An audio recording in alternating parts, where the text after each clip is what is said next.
Jessica Radcliffe had always believed that the ocean had a soul. As a little girl, while most kids played with dolls, Jessica spent her days beside tanks and aquariums. Her father, a marine biologist, often brought home sea creatures, starfish, jellyfish, even tiny octopuses for his research. She didn't just observe them, she connected. It was like the salt water pulsed in her veins. By the time she was 10, she could tell the difference between a playful dolphin and a stressed one just by watching their eyes. She was special. When she turned 19, Jessica graduated in marine biology and joined Ocean Haven Marine Park. Her dream had finally come true. She was assigned her first orca, an enormous, majestic female killer whale with jet-black skin and fierce amber eyes. Jessica named her Mellow.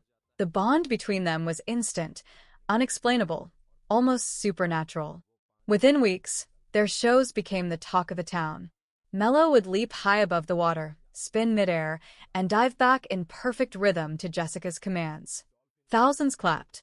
Some cried.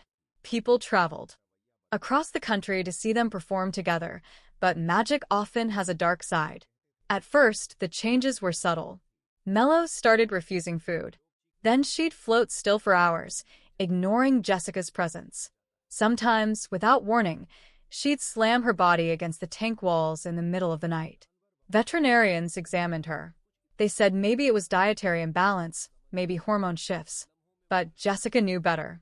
She looked into Mellow's eyes, and what she saw wasn't confusion or pain. It was rage. Privately, Jessica began suspecting something deeper. Mellow's sudden mood swings, her unpredictability, her bursts of affection followed by terrifying aggression. It was all too familiar. Jessica's mother was bipolar, and Mellow displayed the same duality. But how do you treat mental illness in a 6-ton predator? Park management wasn't interested in theories. Mellow was becoming a liability. They made a decision. Mellow would perform one final show, and then she'd be transferred to a quieter facility. A polite word for being sedated indefinitely.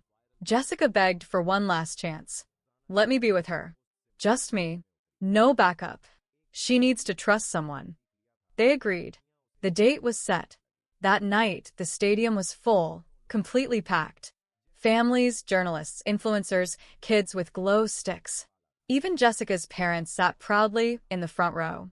As the lights dimmed and the music began, Mellow rose from the water, elegant and calm.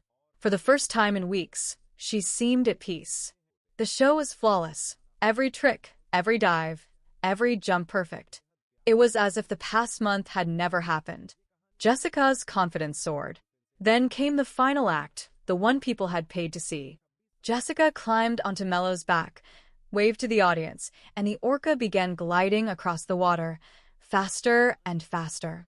The crowd cheered until, without warning, Mellow dove sharply and deeply, flinging Jessica off balance.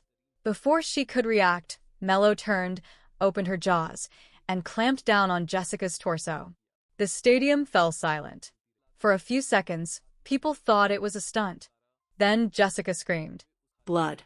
It filled the water like red ink in a blue jar. The crowd erupted.